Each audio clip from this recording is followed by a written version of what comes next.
لو احنا هنتعامل مع السكين بوستر كوقايه مش كعلاج طبعا، لان حضرتك فاهمه ان هو كل ما رطبنا بشرتنا بدري كل ما اخرنا التجاعيد. تبتدي من سن كام سنه نعمل موضوع الوقايه ده؟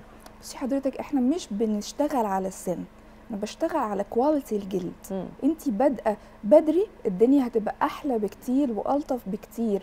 مش ببني في الجلد نفسه، مش هستنى لغايه ما بشرتي تبقى حالتها بقت باد شويه، اللايف ستايل بتاعي مش احسن حاجه، يبقى في ساجنج وابدا. لا، كل ما بدات بدري كل ما بقى احسن، كل ما انا هختار يعني ليكي 25 مثلا. طبعا 25 طبعا ممكن في حاجات اللي بعتمد اكتر على السن الصغير ان انا الجلد يبقى مور هايدريتنج اكتر طبعا ويبقى احلى في الكواليتي بتاعته. تمام. اكتر حاجات لطيفه قوي في الماركت دلوقتي زي الRRS، هو ليه نوعين، الهاي ليفت واللونج لاستنج. لو واحده بنوته سنها صغير شويه تمام وجلدها الكواليتي بتاعته حلوه بتهتم بيه، هختار لها طبعا الهاي ليفت. بيعتمد على السكين من بره، يبقى مور هايدريتنج للسكين، بتحس ان هي حلوت، وشها نور وفيه لمعه كده. بالظبط كده. تمام.